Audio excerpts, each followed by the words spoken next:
It's a fascinating subject. I mean, well, it'd be great fun. We should do this for like the Transformers collecting community at some point as well.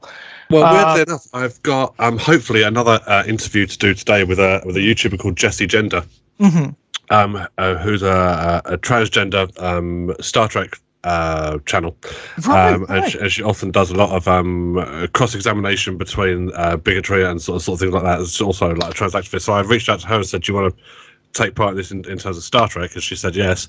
And well, given how progressive like Star Trek is at base, it's a great subject, right? It's a great subject for it.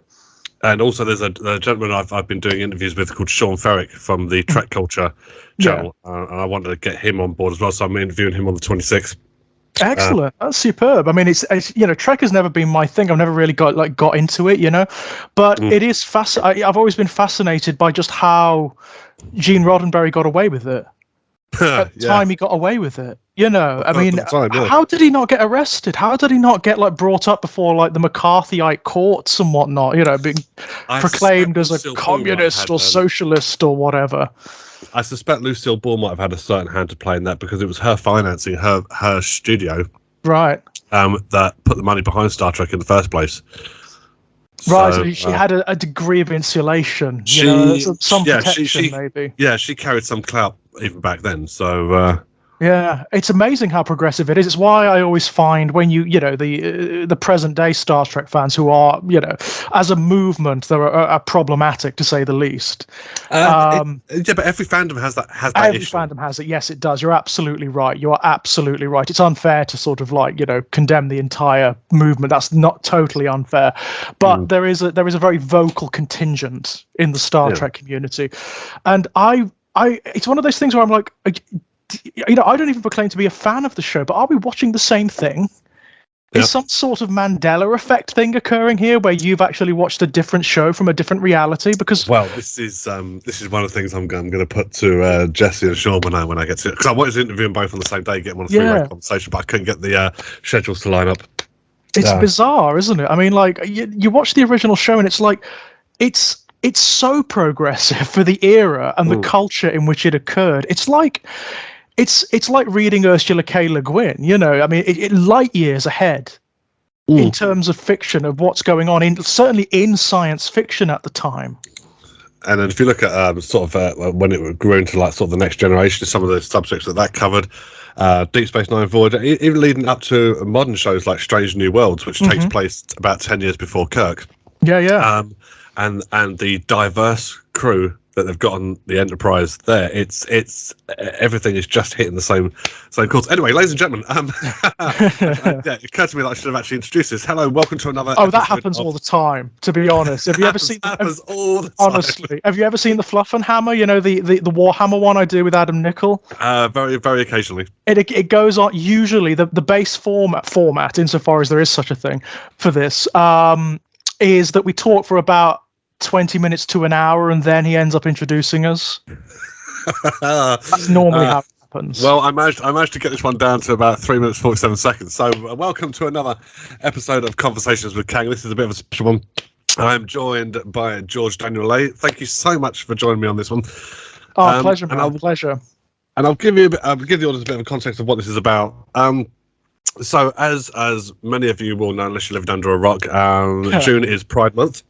It is celebration of all things slightly non-conformative, shall we say? Yeah, that's a good way of putting it. Actually, slightly non-conformative. I like that. And something I noticed from the outset on Twitter, I noticed a couple of people that I follow saying, "Oh, in the last couple of days, I've been called a groomer, a paedophile, this, that, blah blah blah," and it was happening on more and more posts and people that are following, like trans activists and sort of things like that. And I thought to myself, where is this leading exactly? I want to have a discussion about the sort of how can I put it, the backlash that the LGBT community is facing across different genres and different mediums and different social interests. Yeah, it's fascinating, isn't it? I mean, there is something really complex happening at the moment. We've gone backwards significantly Massively. in the UK and the US in particular. It's not happening to the same degree in Europe.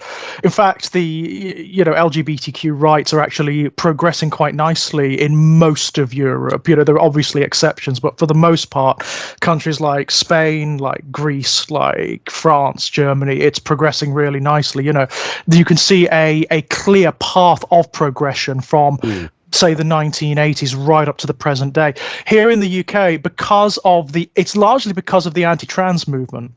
The anti-trans movement in the UK, which is big and vocal and really powerful, unfortunately, because it's got some very big, vocal, powerful people behind it, not least of which is J.K. Rowling, of course, who's almost like the high queen or high priestess of it at the moment. I refuse to say her name. Yeah, it's sad. It's really sad. But because of that, what's happened is it's a wedge in the door. And we've been warning people that this is the case. Those of us with any sense of scope or whatever, we've been warning people that this is the case. You open this door, you crick it open, and then you're going to get other forces trying to tear it wide, which is exactly what they're doing. They're attacking not just trans rights, which is bad enough, by the way. That's bad enough, and everyone in the queer community should be up in arms about that, by the way. But they're attacking all of us again. They're attacking all of us again. We've got new versions of Section 28, which are even fucking worse than Section 28 was. They're pushing through. Yeah. There is. I can list at least fucking 6 people who are the social equivalent of dog shit on the pavement. You've got your likes. I'm going to name them here. I don't care if this video gets fucking pulled or not. I'm going to name them here. Fuck him, Graham Linehan, and that Graham Linehan, what a complete piece of shit. I mean, Graham Linehan's a really interesting one, actually. Graham Linehan is really interesting because he is mad. There's something actually wrong with him. When you look at his Twitter feed, you look at the amount of time he spends on Twitter, which is way too much for any sane or healthy person.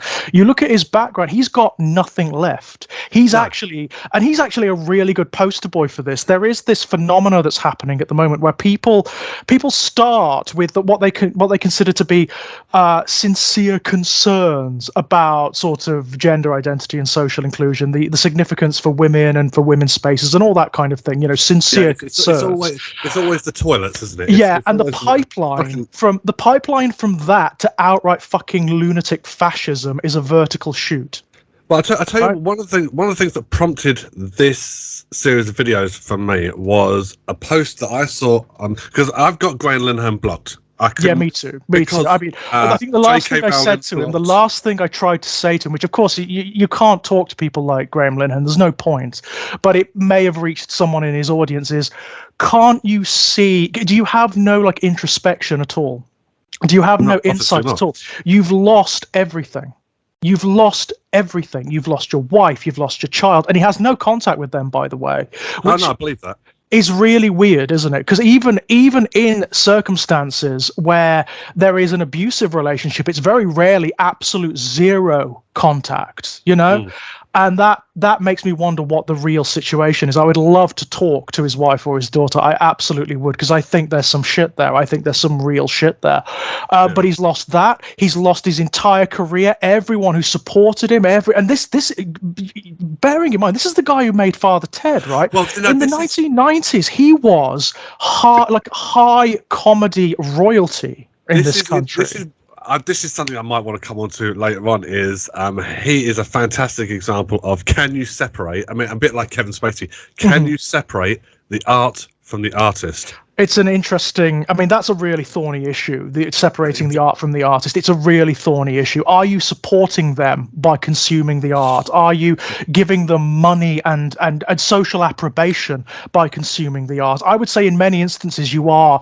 With regards to Father Ted and whatnot, I'm not so sure, because it's out of his hands now. It's out of his hands now, isn't it? He doesn't get anything from it or anything like that. In fact, the people who do own Father Ted have taken pains to separate him from it because of his reputation. So I don't know. I mean, but it's funny, isn't it? It's funny, we remember Father Ted from our childhoods. But the thing is, he has gone so far down the rabbit hole that like within a generation of ours, it's going to be forgotten. All he's going to be is the mad anti-trans bigot on Twitter. Yeah. Now, one of the things that prompted me to do this series of videos was because I've got Graham Linehan blocked, J.K. Rowling blocked, Matt Walsh blocked, and the reason I've got them blocked is because Twitter was putting their tweets in my feeds when I didn't ask for it. Yeah, right? that happens a lot, actually. There is a real problem with not just Twitter, but social media in general. Have you noticed it on Facebook as well? You get recommendations, quote unquote, from right-wing ideologues and sources all the fucking time. And I mean all the fucking time.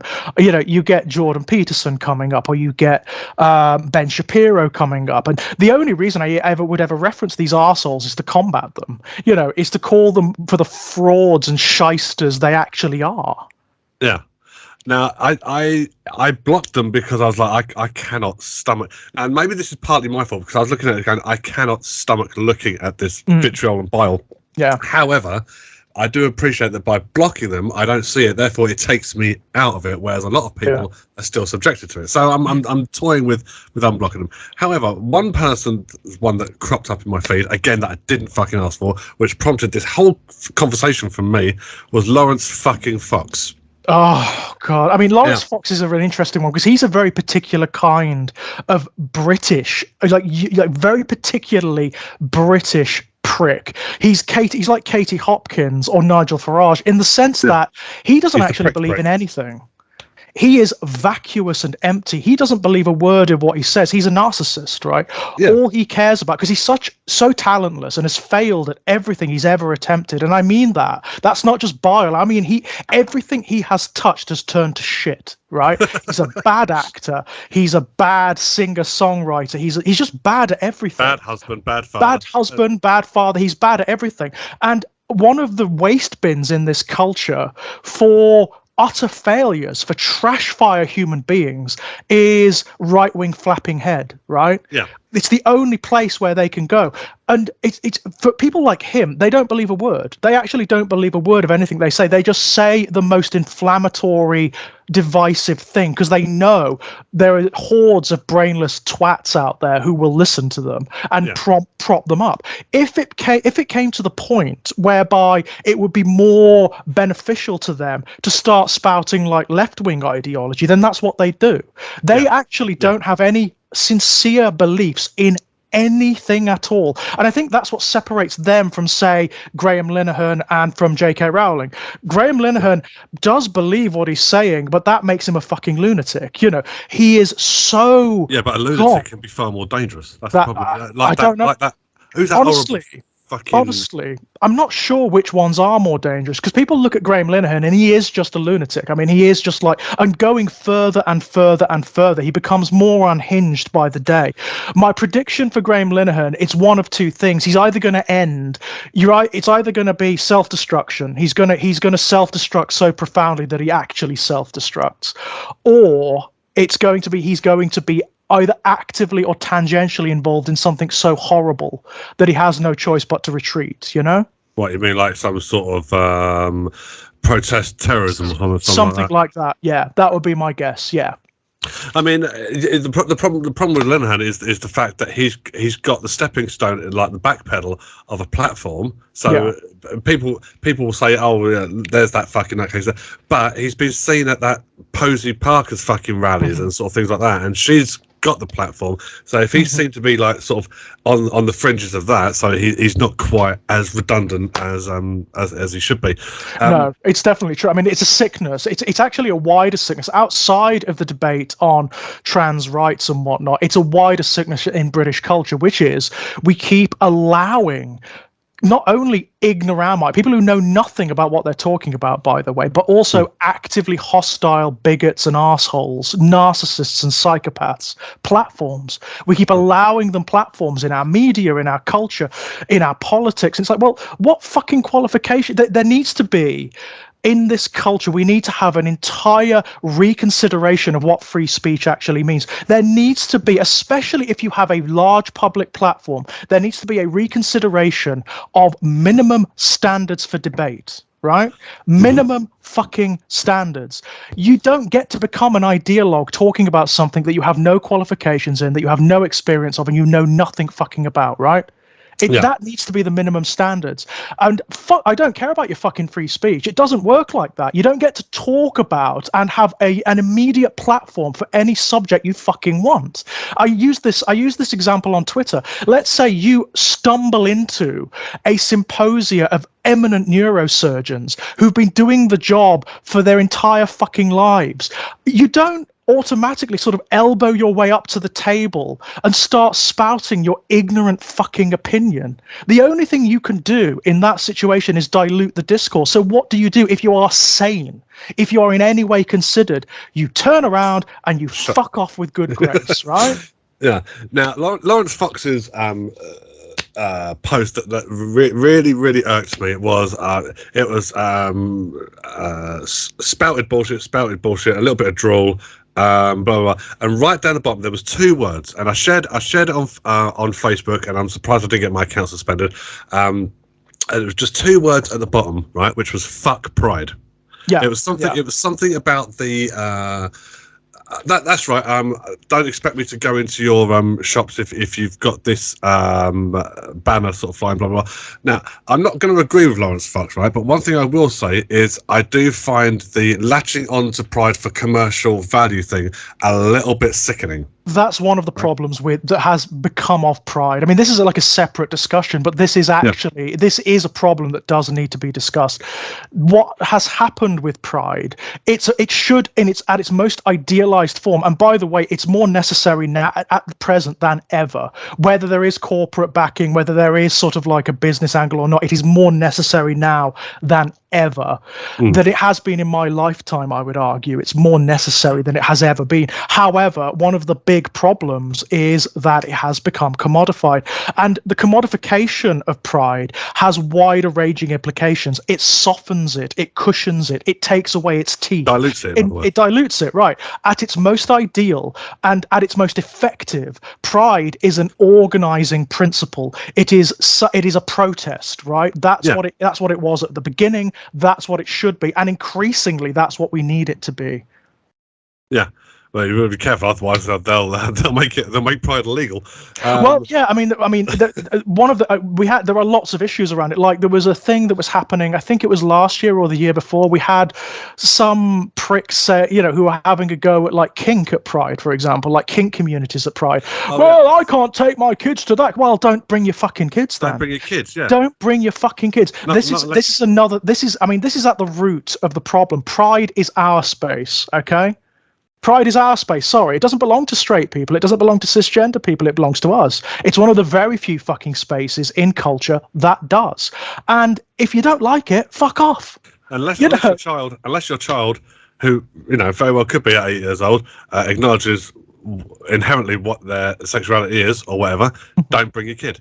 Yeah, but beyond that, my big argument is, you know what? Your kids see worse every single day. You just don't realize it. You don't realize it because heteronormativity is so prescribed in culture. And not only that, but heteronormative sexuality is so prescribed in culture. You see, pick up any Marvel comic, look at the female characters. Yeah. They are dressed in if they're dressed at all, are in very revealing bondage gear, like imagery that's derived from bondage, right?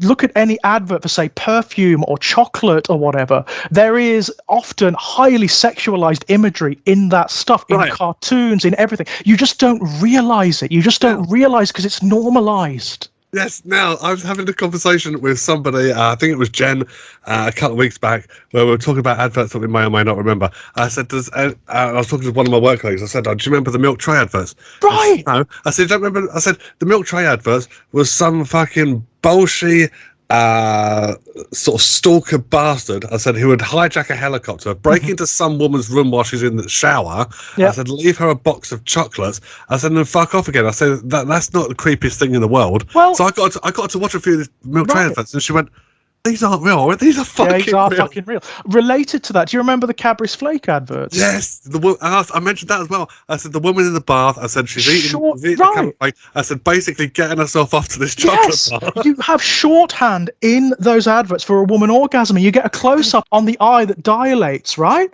Yeah, and the tap that's overflowing over the sides of the bath. It's like, and these adverts ran at any time of the day. There was no like limit on them, and the reason they were able to run is because they were heteronormative, right? Yeah, exactly. I said the water lapping over the side of the bath. I said they were in no way subtle in their approach. You will not see, certainly at the daytime versions of Pride, you will not see anything, even in the kink communities, you will see nothing as overt as that. Nothing.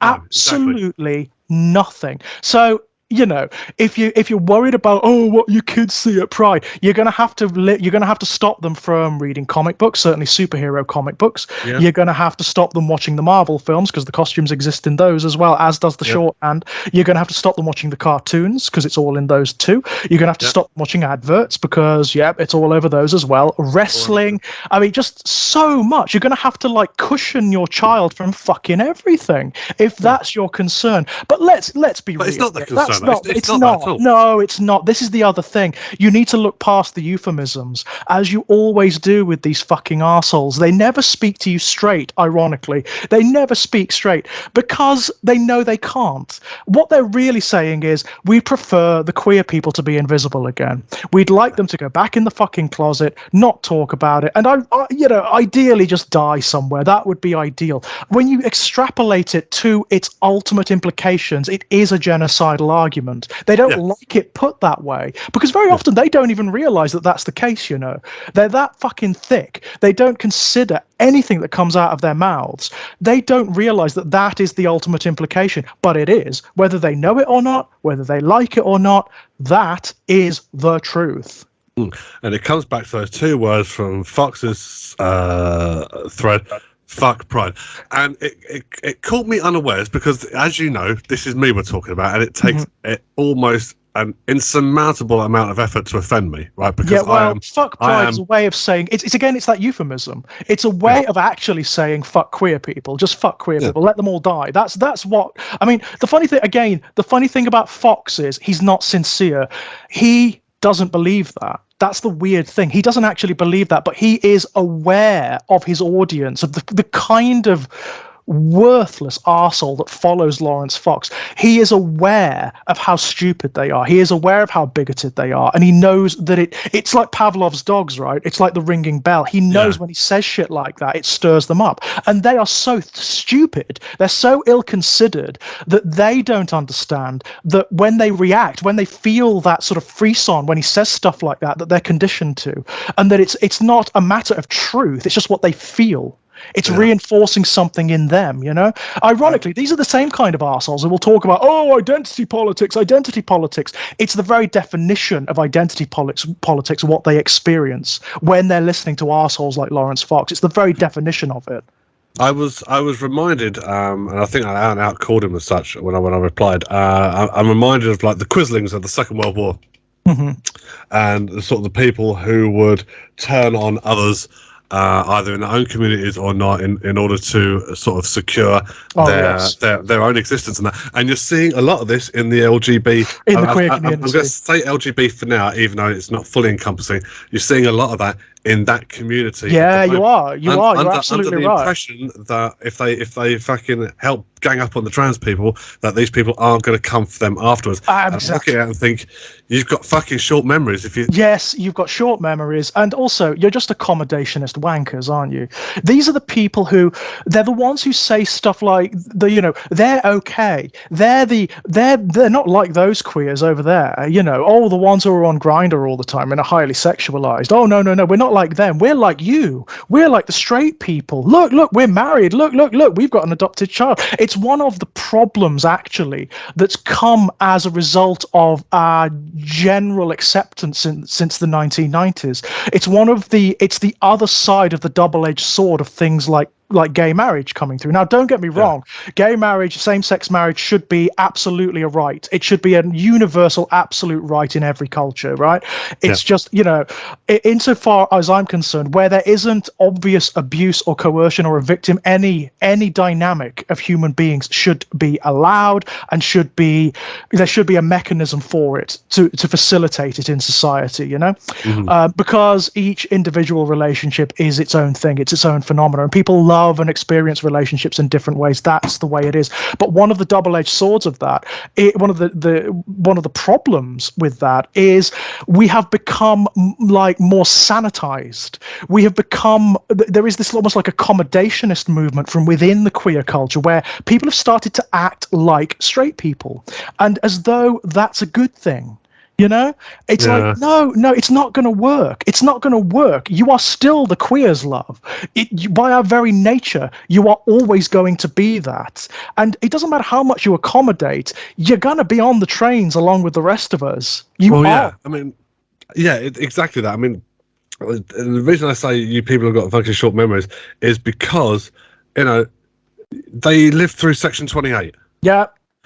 And I go back to this time and time again as an example. I remember very, very, very vividly the AIDS crisis thing of like sort of the mid 80s, 86, 87, blah, blah, blah. And I was 6 or 7 years old. And I had a very, very good understanding of what was going on there because my parents raised me and ran a gay pub in Southend. Yeah, that's right. That pub is still there today, thank God.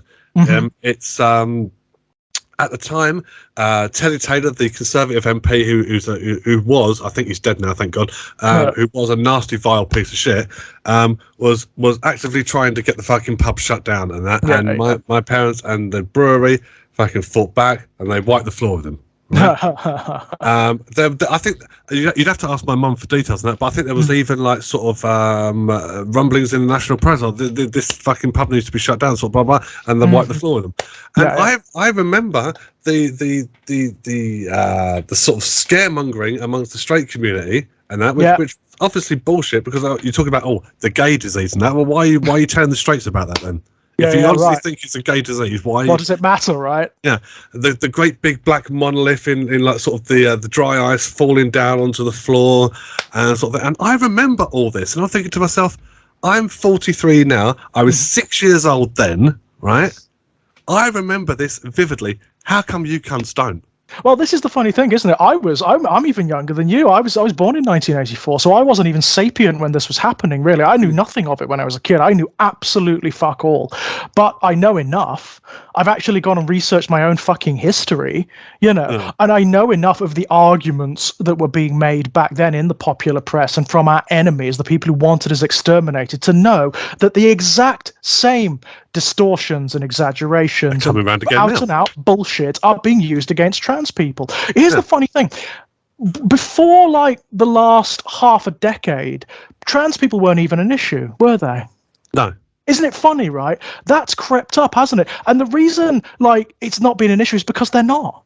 They're just not. The trans community threaten fucking no one. I'd say this. I'm going to use inverted quotation marks here, though you can't see it. I'm going to use this moral panic thing, saying that this has really only really come to light and really become prevalent. I'd say since just after the pandemic started. Yes, and there is something to be said for that. What you're seeing here is almost like a transference of trauma. That's what I think you're seeing on a cultural level. You're seeing a kind of transference of culture-wide trauma. So, and the UK has been through a lot of them over the last decade or so, and it kind of it's like it can't function without having some kind of scapegoat to heap all of that pain onto, to blame for. There needs to be a microcosm somewhere of all of that pain and abuse, and it's decided to go for trans people, who are one of the smallest demographics, by the way, in the UK, Uh-huh. one of the most diffuse, and also one of the most harmless. If you look at any record of anything at all, they are one of the most harmless. In fact, they are far more likely to be the victims of violent crime of all kinds than anything else, certainly than its perpetrators. You look at other countries which have, by the way, allowed for completely in their legal systems self-identification, self-ID, that have universal toilets, genderless toilets and whatnot, and there's not an issue at all. There's not an issue at all. I can go even further. I'd say since the pandemic started, I can actually whittle this down now. Now that you said that, I can narrow the timeline down even further.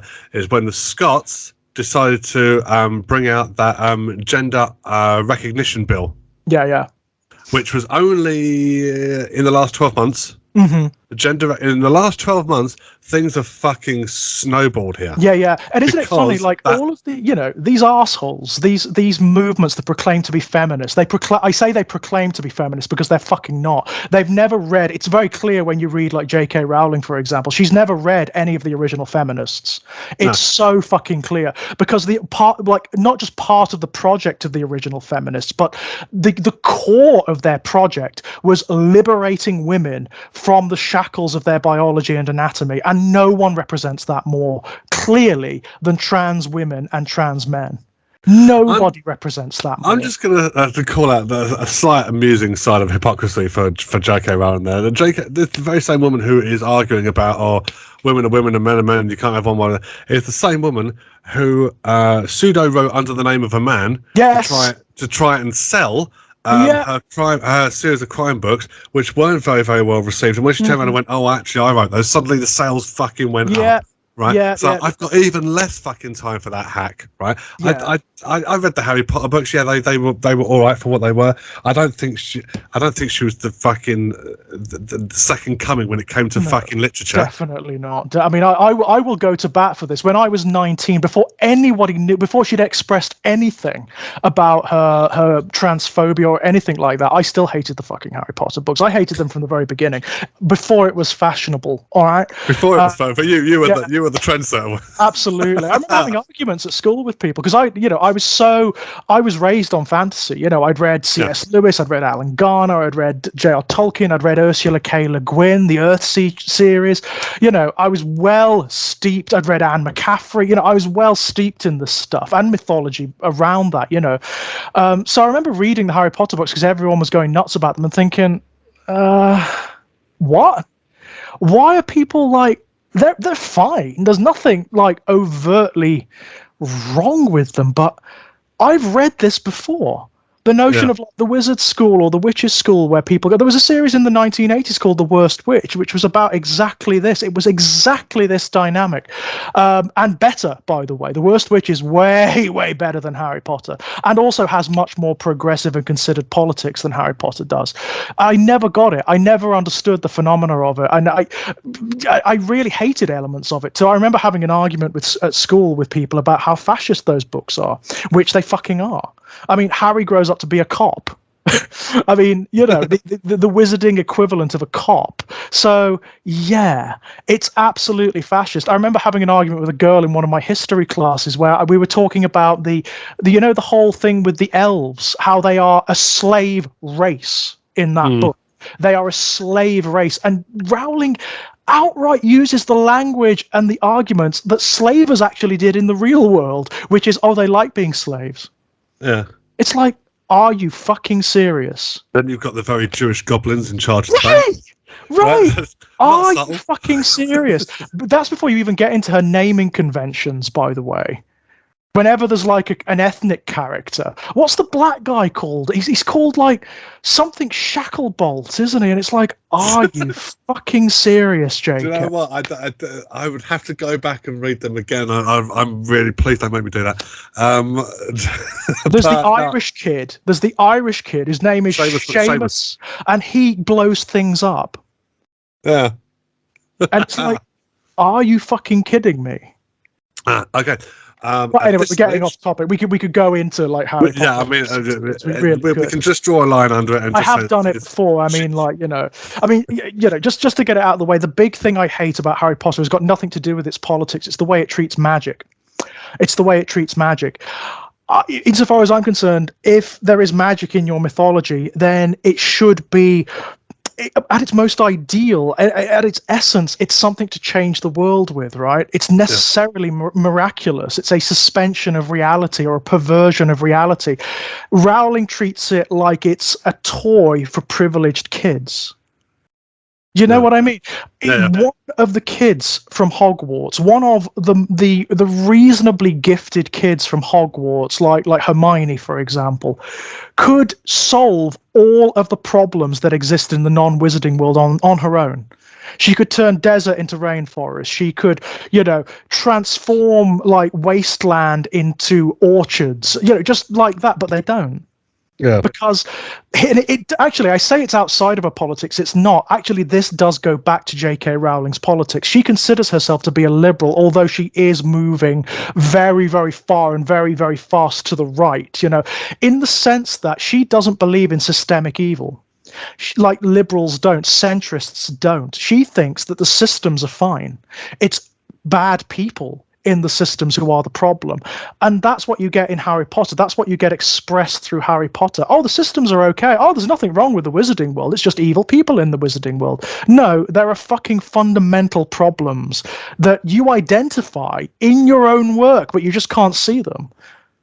She's not a clever person. That's the irony. People think because she's a billionaire and because she's written this series of books, she's actually considered or clever, or she has a platform for this stuff. She's not. She's really, really, really not. There are elements, both of the books and of her own discourses, that are so fucking brainless. So fucking brainless. And quite frankly, it's biblical insofar as I'm concerned. You know them by the company they keep. And she increasingly is keeping the company of not only right-wing ideologues, really, I mean, some of them who identify as active fascists, like Matt Walsh, for example. Oh, good old Matt Walsh. Also, active misogynists, people who want women to be brood mares and sex slaves. What, you mean like that Posey Parker cunt? Right, so it's like, oh yeah, much feminist, JK. Well done there, much feminist, by the way. Bravo. Yeah. There was, do you know what? I'm just going to draw a line under this, ladies and gentlemen. This is your opportunity to quickly go and get a cup of tea, or something like that. I'm going to do the same, and when I come back, I've got a couple of things which I think you might be interested in. So, George, if you want to grab a coffee or something like that, now's the time. Cool, I'll go and do that. Okay. Welcome back, ladies and gentlemen, to part 2 of this discussion with George. George, I'm going to throw something out, and I want your expert opinion on this. Oh, okay. Yeah, so, expert, quote unquote. As a quote unquote. You, when I thought of this, this is why I approached you for it, because I thought you would be the best person to talk on this. So I'm going to use the age-old quote of taking Star Trek as an example. Keep your politics out of Star Trek, right? Now. Yeah, right. Out of the socialist utopia. Keep your politics out of it. All right. Now, with that in mind, right, horror and sci-fi have, for me, been the best genres to challenge social preconceptions and sort of use as a backdrop to talk about discussions of the day, right? Yeah, absolutely. Now, absolutely. The Star Trek community has this like sort of strange undercurrent of conservative viewers who will spout that keep your politics out of Star Trek. I have no idea how that happens. I mean, you have to be. If you are sincere, and that's the thing for me, it always comes down to sincerity. The people who say shit like that, for the most part, they cannot be sincere. I think they're just incredibly stupid, or very, very blinkered. Level, if that's true, that level of stupidity, you shouldn't be engaging with any kind of fiction anyway. You haven't got the means. There's a huge fucking I've seen arguments blow up on Twitter left, right, and centre about shit like this, and and people who've come back with that exact thing, like, have you been watching the same fucking show for the last 60 years that we have? Well, the thing is, no art is apolitical. No art is apolitical. There is no such thing. You cannot remove art from the context in which it was created. You cannot remove art from the preconceptions and the ideologies of the people who observe it. That's where meaning occurs, you know? It's absolutely impossible. Every art, even that which makes absolute efforts to remove itself from the politics of its era, is political, whether it likes it or not. Take The Lord of the Rings, for example. The Lord of the Rings is a great example of this. Now, Tolkien always said that he hated allegory, right? He always said in interviews that he tried to make an apolitical piece of work. Sorry, mate, but you failed in that regard, because you can't make an apolitical piece of work. Look at all the references in The Lord of the Rings to his experiences in World War One, rather, you know? All the stuff, you know, he was actually there at the Battle of the Somme. He was there. He was physically there. And you see references to it all the way through, particularly in the Dead Marshes section, which is infamous, you know. And you can't escape it. Even if you intend it, you will unconsciously do it. So, you know, there's nothing you can do about that. So the Star Trek community, as I said, has this conservative, like, sort of river running through it, right? Yeah. Does the horror community suffer the same issues? And if so, how is queer horror sort of pushing back against that? It's really interesting, because there is always going to be that really vocal contingent of conservative voices in any of these mediums and genres, because they've always been predominated by them, right? You know, it's even if that's intentional or not, that has been the way it is. It's always largely been white straight guys who get the big contracts, who are the kind of gatekeepers of these genres, if you like. However, I will say this for horror. Horror has been more welcoming, I believe, of that transition, of that opening up, than arguably any genre out there. I know for a fact that there are real issues amongst, like, science fiction and in fantasy when queer voices started to seep in. Horror is generally embraced it, massively so. And I don't know whether that's something innate to horror, whether it's because it has always been about transgression, but about violating social mores, if you like, or bringing them into question. I don't know whether it's because of that, or whether it's something to do with the history of horror. Because even if you look at, like, the established voices in horror, the ones who are its historical saints, if you like, people like Mary Shelley, for example, who wrote Frankenstein, she was queer. She was bi, she was bisexual, hung around with a lot of very, very, very, very queer people indeed, including her husband, Percy, and also Byron, right? Byron was a libertine. He was openly omnisexual, I don't know why horror in particular, but it's been massively embracing of queer voices, to the point where by now I would say all of the really interesting stuff in horror is happening amongst queer writers. It really is. That's not. And by the way, I don't want to set up some dynamic here. I don't want to set up some, like, dynamic of opposition. It's not to say that, like, the straight and cisgender writers in horror don't have anything interesting to say anymore. They do. They absolutely do. But their voices are being improved by having this influx of other voices and other concerns and other contexts. The whole genre is efflorescing. What's fascinating to me is where it's efflorescing. So if you go into mainstream bookstores like Waterstones or whatever, you're just going to see all the same voices. You're going to see Stephen King, you're going to see Ramsey Campbell, and you're going to see, like, Clive Barker, who is a queer writer, who's a gay writer, but he's still kind of like one of those old saints of horror, if you like, one of the big voices. However, if you look in small press and independent circles, that's where it's all happening. That's where you're going to see all of these new names and voices occurring. You're going to see people like Hailey Piper. You're going to see people like Paula D'Ash. You're going to see people like Laura Mauro. All of the, James Bennett, Mark Allen Gunnels. All of these voices that are very, very unusual within the genre and who are using horror to express fundamentally queer concerns and to explore what those concerns are. The result of that is horror has just expanded. It's like this embarrassment of riches at the moment. If you go on to the evil empire of Amazon, or if you go into basically any online bookstore and type in horror short story collection or horror short story anthology, you will be inundated you will be absolutely inundated with material. Now, some of it won't be very good. A lot of it won't be very good. But amongst them, you will find stories you've never heard before, never read before, never seen before, exploring concerns that you've never come across in mainstream horror before. And that's what's happening. You took part in a horror anthology yourself, didn't you? A couple. I've been in a couple, yeah. But there was one last year, the Book of Queer Saints, yeah. And that was really interesting because that was it's actually really complex as a result of the efflorescence of queer voices within horror. There are now concerns and even conflicts within queer horror itself, and that's what that was a response to. So what you're getting within queer horror is this conflict of voices. There are those of us like myself, and I definitely fall down on this side, where we say, you know what, if we're going to do it, we need to do it sincerely, and we need to explore every aspect of our experience and our identities, and that includes the negative sides. That includes the stuff that straight culture would probably condemn. So it's like it's the random hookups on Grindr. It's all of that, right? It's all of that stuff that is problematic about identifying as gay or as queer or as trans or whatever. If you're going to do it, you need to do it sincerely, and you need to explore everything that makes you what you are. You don't have to create these pure as the driven snow cartoon characters, because that's a lie, right? Yeah. That's a lie. That ironically, I believe robs us of our humanity in exactly the same way as like homophobic arguments do.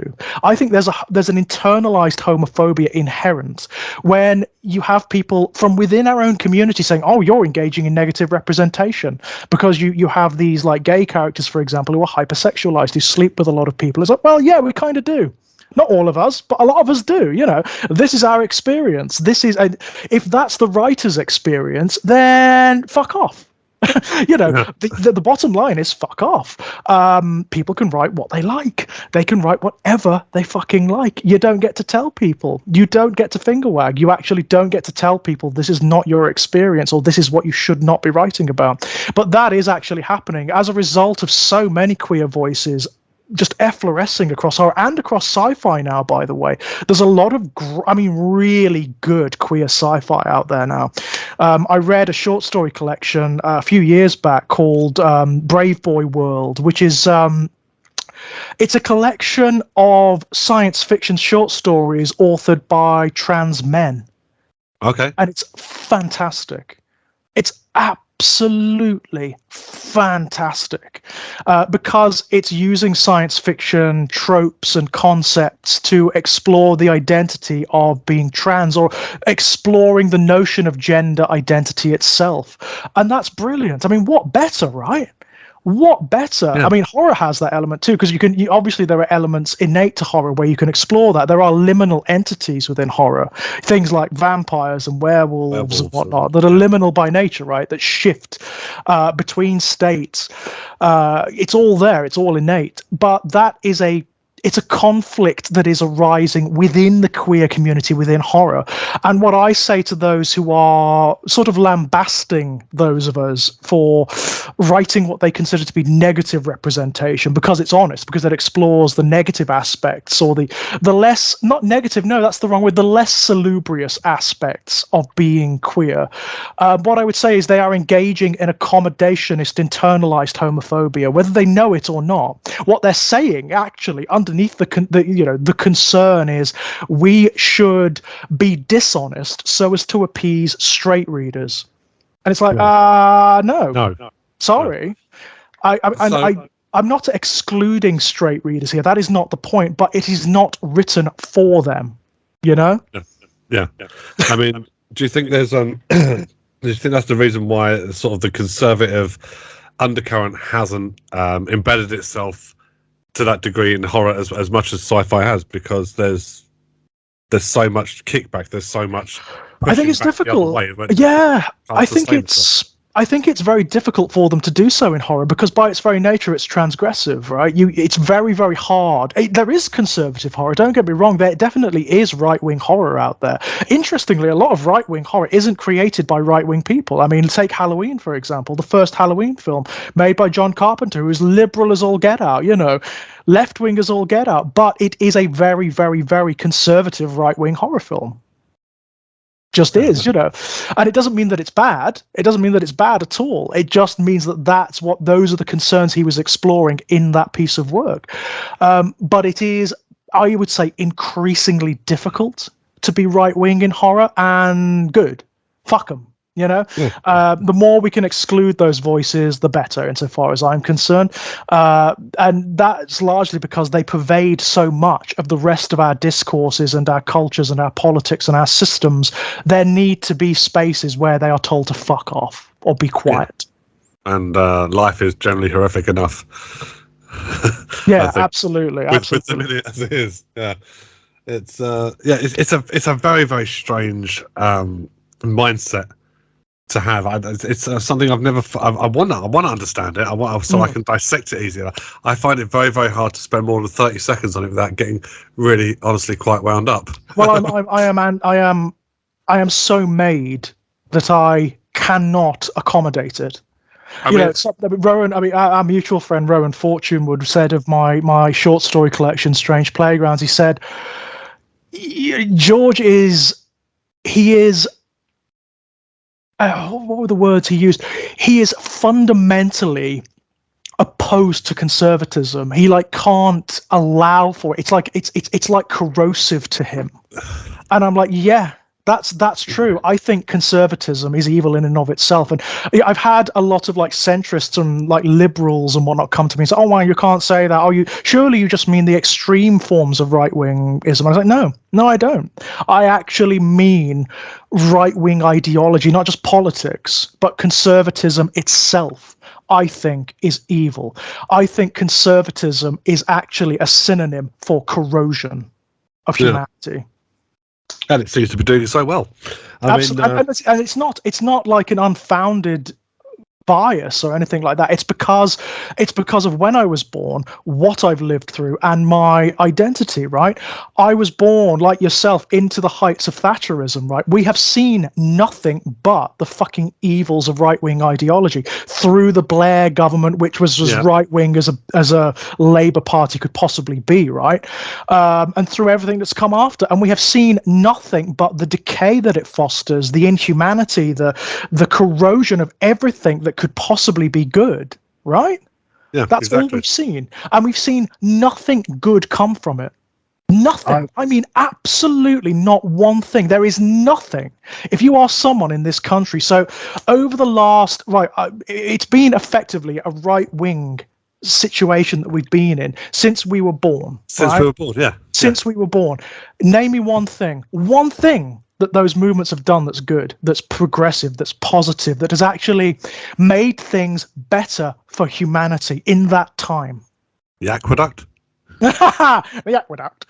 Yeah, but it's true, isn't it? There is nothing. There is. Yeah, I mean, it's. I used to sing a little song to myself occasionally, where it was just like a nice little ditty bar, and the words were, "It's all just a little bit shit. It's all just a little bit grim." Yeah, because that's generally what it is. I mean, I'm the optimist in me, the ever hopeful optimist, would like to believe that at some stage the cultural shift is going to go to such a degree that people go, hang on, no, this is too far along. Oh, it is. It's happening now. I mean, it's happening now. The more and more people stand up and go, no, hang on a minute. The bigger the pushback. So you take one step forward and go, hang on, no, then it's 3 steps back. Yeah, for me, it's generational. If you look at the generations below ours now, they're looking at this anti-trans movement, which, by the way, is almost exclusively, not entirely, but almost exclusively, and certainly predominantly targeted at them. It's targeted at them. Right. They're like, what the fuck are you talking about? Because they've grown up with queer parents, queer uncles, queer cousins, queer friends. They've got trans friends at school, and they're like, what the fuck are you talking about? They're harmless. There's not. What are you talking about? They're not having it. They're not having it. And I think that's also part of the anti-trans movement. It is this last gasp of a very particular generational conservatism that is. It's thrashing about itself. The genie's out of the bottle. That's the other thing. The genie's out of the bottle. You can't put it back. We've already had it. We've already had the experience, the freedom of being able to say, yeah, I'm gay. Yeah, I'm queer. Yeah, I'm trans. You can't put it back in. It's impossible now. Yeah. It's I'm gonna close this fantastic conversation down on one thing which pissed me off again on Twitter, which just seems to be just like the perfect fucking hub for it at the moment. Yeah, well, Twitter's an interesting one because Twitter's a microcosm. It's not always indicative of reality. You can sort of use it as a gauge sometimes to see what certain groups are fomenting or what they actually are promoting out there. I haven't had my Twitter handle suspended yet, which is surprising because if you want to gauge reality, we're going to talk about one man's sort of loose grasp of it, and that's good old Muskie boy, right? Oh, Elon, put up a status that said cisgender and cis are slurs on this platform, and will and anyone using them will be blah blah blah blah. They're scientific terms. They're actual biological anatomical terms, right? Exactly. So I'm cisgender. You're cisgender. Yeah. We're cis males, right? Yeah. I'm a cis gay man. You're a cis bi guy, right? Yeah. So I responded to him, and it's like anyone who uses these will be blah blah blah blah, because they're offensive. And I responded, I'm a cis bi male. Mm-hmm. I don't need some Halloween mask wearing half-eaten fucking chicken nugget telling me what's offensive. Exactly, right? Yes. I decide what's offensive for me, and normally, more often than not, weirdly enough, it's billionaires with little to no grasp on reality. Yeah, that's absolutely true. That's absolutely true. I mean, it's indicative of the mindset of people like that's why he bought Twitter, of course. It's why he bought Twitter, because Twitter, by and large, right-wing people get taken the fuck down. They get ripped to shreds because they are so wholly ignorant about almost everything they talk about. They get torn to shreds and they don't like it. They want dominance over every platform, every area of society. They don't want to be questioned. When they say free speech, what they mean is free speech for them, none for anyone else, right? Yeah. That's why he bought it. That's why so many left-wing channels and feeds and platforms have been completely shut down on Twitter since he took over, right? But the right-wing ones, they can get away with, for example, burning pride flags and whatnot. You know, he's a prick. I mean, he is not a friend of anyone. He is a billionaire prick who has, just like all billionaires, completely useless at what he does, by the way, completely tanked Twitter on a purely technical level from the moment he took it over. Its stock dropped rapidly, and he's removing any and all references to other I wouldn't say left wing, but left leaning sort of alternative platforms for people. It's all they can do. It's all they can do because they know they're fucked. They know they've got nowhere ideologically to stand.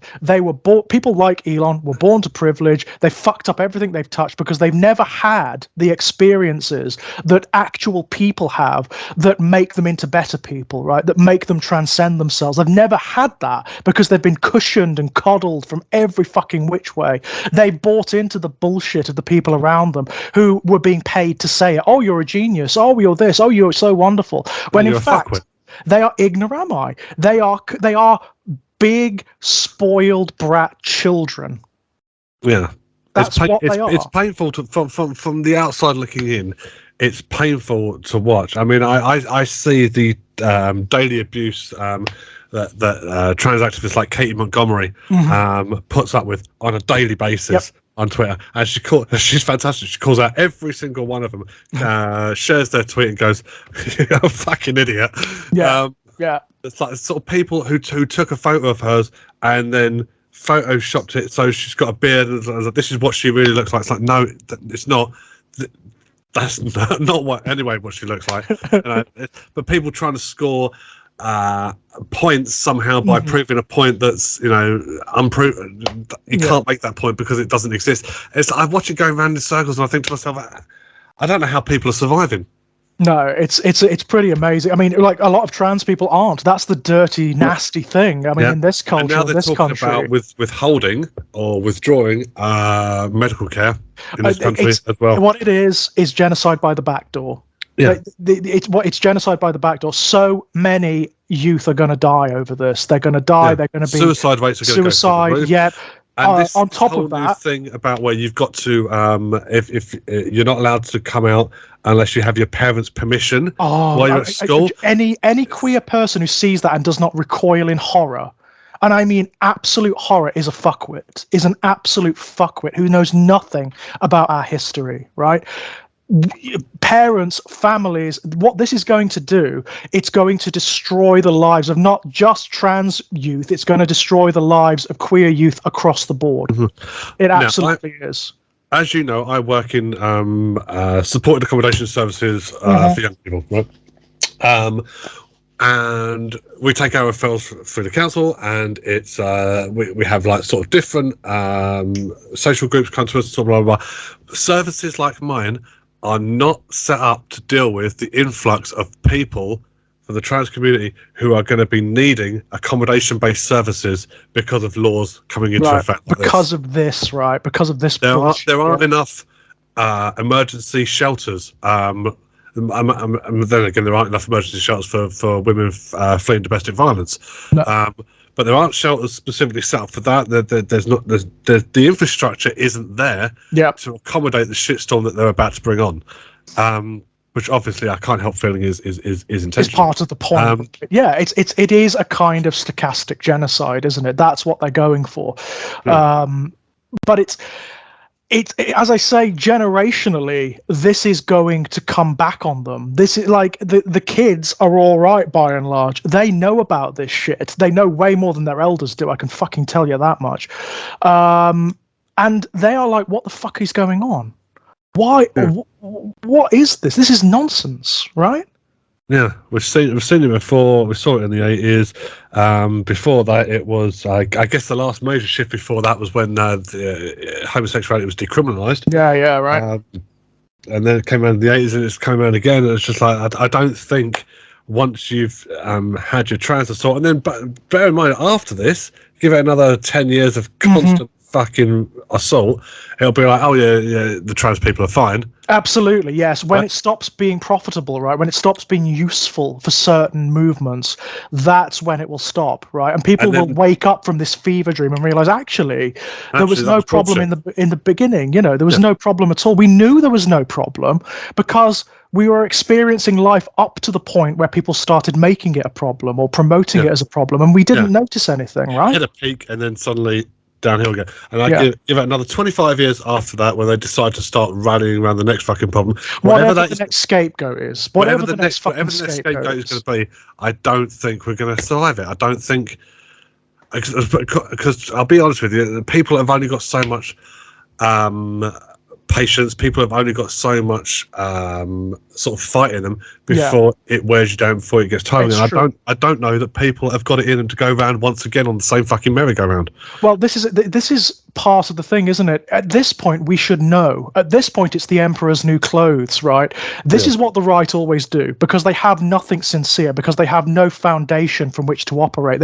All they've got are aesthetics. That's all they've ever had. That's all they've ever had. There's never been any actual fundamental ideology beyond making like the privileged more privileged and the underprivileged less privileged. That's all it's ever been. That's the fundamental. So the only place they've got to go is scapegoating. Oh, right. It's not like us that are causing all the problems of society. It's not like the born to privilege fuckwits like Boris Johnson or whatever. It's that person over there. It's the people on boats. It's the immigrants. It's the refugees. Oh, yes, all the boats. It's the transes. It's this. It's that. It's the queer people. People who are largely harmless, right? That's all they've got. It's distractionary politics. You know, it's Machiavellian. It's distraction. Oh, look at the birdie. Look at the birdie. Look over there. Don't look over here. Guys, if you're listening, do you know who your enemies actually fucking are? People like Rupert Murdoch, people like Nigel Farage, people like Boris Johnson. They are your enemies. The people who proclaim to talk for you, even though they would not know anything about your experience at all, because they were all born to positions of absolute privilege and power.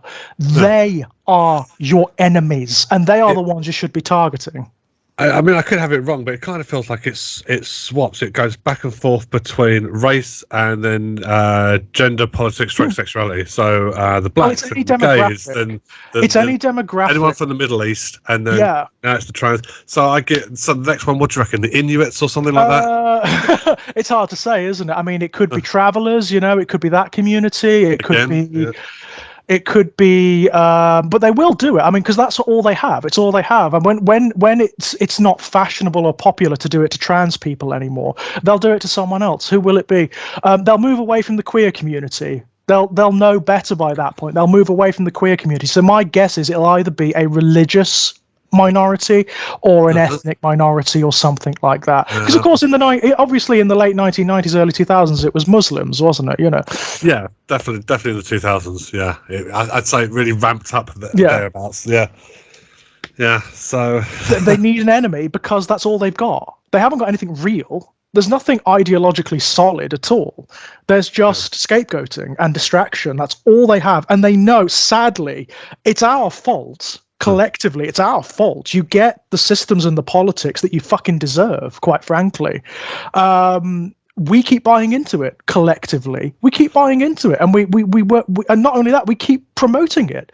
It's like with Boris Johnson at the moment. In this culture, he is the worst one of the worst human beings alive. One of the worst human beings who has ever lived. And you still get working class people who are so slave-minded, who have bought into that ideology, that historical ideology of the serfs and the masters, even when they don't realize it. Boris is our man. He's just like us. What you mean? He's a horrible cunt. If that's what you identify with, then that's what you are. I guess. Honestly, it's horrible. No patience. People like that deserve every abuse they get. They deserve it.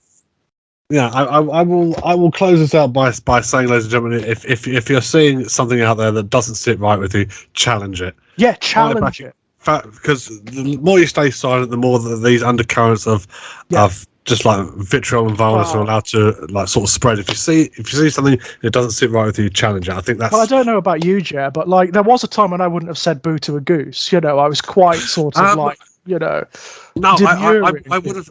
See, the thing is, I've never known when to shut my fucking mouth. Right. I've got better at learning to pick my battles, but ask Dave Mallam. Right, Dave will tell you.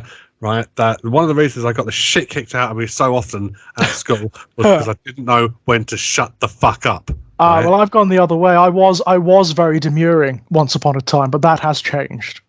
Oh boy, that has changed. I've learned how to be a little bit more restrained, but at the same time, I will just fucking go off on one. I'll be honest. Of recently, in particular, my approach is I'm going to rip your soul open and shine the world's biggest fucking spotlight on your biggest insecurity.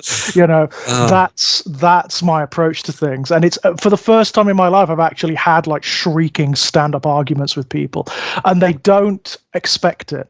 It's really interesting. They don't expect it, and they are really surprised when it comes about. Oh God, are they surprised? Yeah, but at the same time, there must have been something for you to do that in the first place. Otherwise, you wouldn't have done it, would you? No, absolutely not. Absolutely not. No, it is because of this assumed and embedded bigotry, which has become more prevalent since Brexit, by the way. Brexit has completely empowered those fuckers.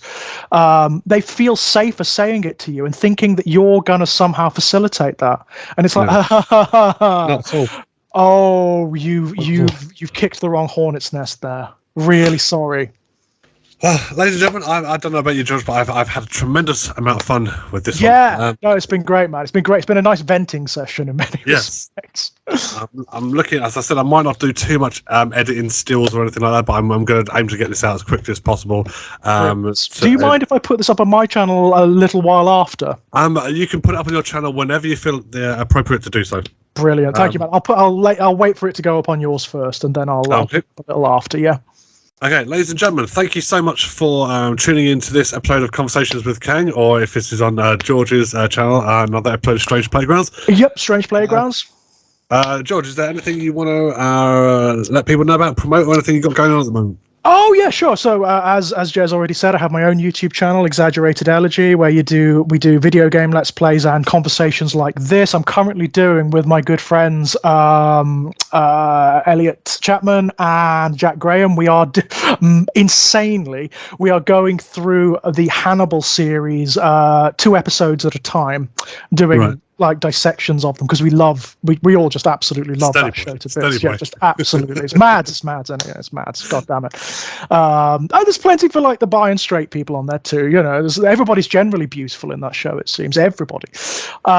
There's also a new channel which is Our Lives in Horror, which is derived from the My Life in Horror project, which I inherited from Kit Power, which is discussions with people from the horror community, creators, directors, writers, also anyone who wants to come on and have a chat. Really, we talk about their background in horror and what it serves for them and whatnot. So that's Our Lives in Horror, new horror channel. You can find links to all of my published work, my 4 short story collections now, over at strangeplaygrounds.com, or if you go and type George Daniel Lee into Amazon, you'll find them. Apart from that, if you fancy a chat or want to shout at me, come and do so over on Twitter at EnigmaticElegy. Excellent. Ladies and gentlemen, at some point, because I'm not sure how far we got with it, I'm just going to close it out of this. I'm not sure how far we got with it, but at some stage, we are going to try and nail down a time to sit down and do our deconstruction of the Alien franchise. Yeah. Because we've been talking about this now for 15 years. Wow, fucking surely, God. Oh, near enough. So I think I'll have to look back through your channel, but did we do episode 1 or started to do episode 1 and we went off on a tangent? I think we started and then we went off on like a big ass tangent, and I think it was became a different discussion. I think what we're going to have to do, Jet, is nail it down. It's going to have to be right. We're doing Prometheus. We're doing Prometheus today, and that's it, you know. Are we doing in release of story order, like chronological, or are we doing it in terms of film release order? I don't know. What do you think? Well, because we build up to that new Alien series coming out soon. Yeah. Technically, we should build up to Prometheus, shouldn't we? Because Prometheus was kind of behind this whole discussion, and people need to understand the context of why we respond to it in the way we did. You know. Let's start at the beginning. Let's start with the 79 original. Yeah, let's do that, because that will be a very positive video. That will be a nice video. More information on that soon, ladies and gentlemen. You can just one request, Jer. One request. Let's leave the AVP films out of it. No, I can do that. They're their own particular. Because I can't watch them. They're their own particular thing. All right, I will say. Do you know what? I'll say that after we've closed this down. Right. But yeah, do check me out on this channel. I'm going to try and get back into my Transformer reviews now that I've started my therapy sessions. I've got some more 7-day stuff coming. I've got this and a whole bunch of other conversations with queer content creators, so do look out for that. And you can follow me on Twitter at Wolfkang1 and also on my Facebook page of the same name. Ladies and gentlemen, thank you very much for watching this. I shall see you soon. Until then, take care. Bye-bye.